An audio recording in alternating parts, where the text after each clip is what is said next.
Hello students, the gift of Magi famous short story है O Henry के द्वारा लिखी गई। O Henry famous American short story writer हैं। इनका full name William Sidney Porter है। ये जो गिफ्ट ऑफ मैगी जो इनकी शॉर्ट स्टोरी है वो 1905 में पब्लिश हुई। 1905 में ये पब्लिश हुई थी।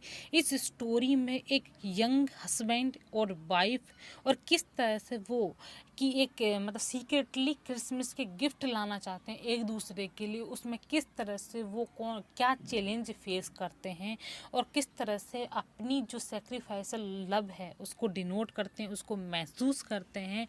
उस चीज़ को इस स्टोरी में बताई। ये बहुत अच्छी स्टोरी है और इस स्टोरी को जो स्टोरी राइटर हैं उन्होंने इसे क्रिसमस के टाइम में लिखा था, इसलिए ये स्टोरी बहुत ज़्यादा उस टाइम फेमस भी हुई थी। अब हम इस गिफ्ट ऑफ मैगी को स्टडी करते हैं। गिफ्ट ऑफ मैगी में आपको दो पर्सन, एक डेला और जिम, दोनों दिख रहे हैं ना पिक्चर में।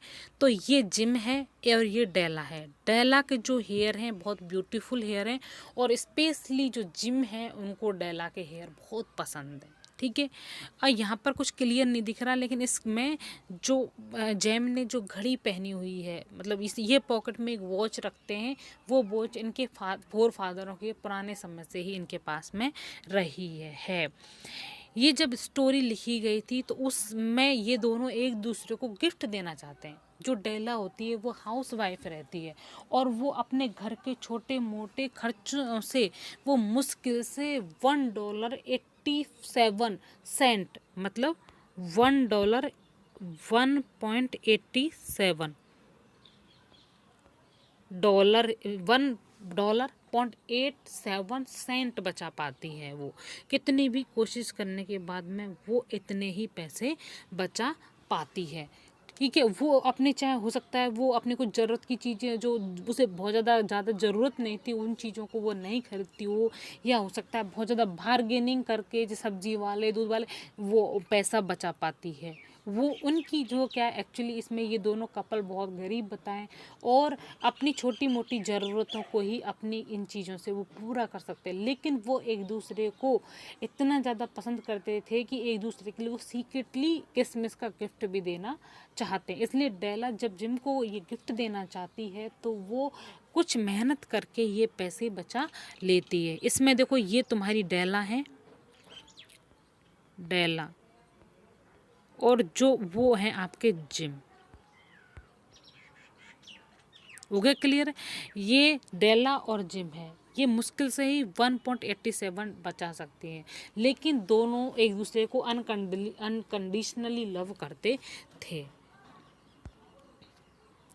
अब यहाँ पर जो मैंने कुछ पिक्चर ली है उसका मतलब ये है कि जो डेला है वो उसने अपने, देखो इसमें से अपने कुछ बाल काट दिए हैं। ठीक है, जबकि इस पिक्चर में आपको इसके बाल इसमें फोल्डेड हैं, इसमें डिजाइन बनी हुई है और इसके बाल लंबे हैं, जबकि इस पिक्चर में इसके बाल छोटे बता दिए, जबकि इसके हाथ में चैन है वॉच की। अब इस पिक्चर होता क्या है, जब डेला जिम के लिए गिफ्ट खरीदने की सोचती है लेकिन वो कुछ भी इतने कम पैसों में कोई भी वैल्यूएबल गिफ्ट उसके लिए नहीं ला सकती। इसके लिए फिर वो अपने बाल, एक हेयर ड्रेसर, उसके बाल बहुत सुंदर होते हैं, वाकई में सुंदर होते हैं, तो एक हेयर ड्रेसर को उसके बाल पसंद आ जाते हैं और वो $20 में, कितने $20 में उनको बेचने का निर्णय लेती है। लगभग $20 में वो उन बालों को बेचने का डिसीजन लेती है और उसके बदले में अपने बालों को बेचकर वो जिम के लिए वॉच के जो रहती है, वॉच की जो बाद के जो फीते होते हैं उनको लेती है। और ये देखो यहाँ पर क्लियरली दे रहा है कि उसके हाथ में वॉच की चेन है और वो चेन वो उसके लिए गिफ्ट करना चाहती है, किसके लिए? जिम के लिए। और लेकिन होता क्या है, यहाँ तक तो ये होता है। अब इस स्टोरी में जो तुम्हारा स्टोरी राइटर है कुछ ड्रामेटिक आयरनी जिसकी बात मैं कर चुकी हूँ कि ड्रामेटिक आयरनी में क्या होता है कि इस तरह की घटनाएं होती हैं जिससे हमें पता है, इस बात का ऑडियंस को पता है, जैसे हमने इसको रीड किया है इस स्टोरी को, तो हमें इस बात का पता है कि डेला ने जिम के लिए वॉच खरीदी और कैसे चेन खरीदी है, लेकिन अपने हेयर बेचकर खरीदी है, जबकि ये बात जिम नहीं जानता। ये बात सिर्फ हम रीडर्स या ऑडियंस चाहते हैं। जहाँ कहीं भी इस तरह की आयरनी होती है तो उसको लिटरेचर में ड्रामेटिक आयरनी के नाम से जाना जाता है। तो इस तरह से ये जो स्टोरी है, जब जहाँ पर story writer dramatic irony use करता है तो ये स्टोरी एक यूनिक ट्विस्ट के साथ में शानदार, नॉर्मल भी शानदार बन जाती है। और उसके बाद में क्या होता है, डेला तो इस तरह से अपने बाल बेच करके जिम के लिए वो चैन ले आती है, और उसी तरह जिम भी क्या करता है, वो भी डेला को कुछ इम्पोर्टेंट गिफ्ट देना चाहता था। तो वो भी उसके लिए अपनी उस वॉच को, जो उसकी एंशियंट टाइम थी और जो इतनी ज़्यादा उसको पसंद थी कि उसे अपने पास वो हमेशा रखता था, वो उसको बेच देता है और डेला के लिए बहुत खूबसूरत कॉम्ब लेके आता है जो ऑर्नामेंटल होते हैं, जिसमें कुछ लगा होता है, मतलब यूनिक रहते हैं, नॉर्मल कॉम्ब से यूनिक रहते हैं, तो वो लेके आता है। लेकिन यहाँ पर जो डेला है, इस बात को हम जानते हैं कि जिम गलत गिफ्ट लाया है, क्योंकि वो दोनों गिफ्ट अब एक दूसरे के लिए यूजफुल नहीं। इस बात को दोनों फिर जब क्रिसमस की इवनिंग होती है तब दोनों साथ में मिलते हैं। तो जब जिम डेला को कॉम्ब देता है तो जो डेला की आंखें भर जाती है और वो बोलती है कि मैंने तो अपने बाल तुम्हारी घड़ी की, उसकी चैन को देते उसके हाथ में, कि मैंने उसके लिए अपने बाल बेच दिए हैं। कि जिस लेडी के लिए उसकी जो फिजिकल ब्यूटी इतनी इम्पोर्टेंट नहीं जितनी कि उसके हस्बैंड को गिफ्ट देना है। तो इस तरह से जब ये लव है वो एक फिजिकल लव से एक स्पिरिचुअल लव की ओर चला जाता है। यही कहानी हमें कहना चाह रही कि यदि किसी इंसान को मेटलिस्टिक चीज़ों से लव होता है तो वो परमानेंट नहीं होता, टेम्परेरी होता है। जब रियल वे में लव होता है, एक तरह से स्पिरिचुअल वे में अगर किसी को पर्सन को भी एक दूसरे लव होता है, वो एक दूसरे की केयर करते हैं, कि उन्हें ये बात अच्छे से पता है कि अगर अब ये दोनों चीज़ें ना तो जिम के लिए वो चैन काम आने वाली, न ही डेला के लिए ये कॉम्ब आने वाला है, लेकिन फिर भी वो उन दोनों को अनयूजफुल गिफ्ट को भी बहुत खुश होकर ले लेते हैं और उन दोनों के आंखों में खुशी आ जाती है। क्योंकि अगर वो दोनों उस बात को डिस्कस भी करते तो क्या इस तरह का गिफ्ट आ सकता था? नहीं आ सकता था ना।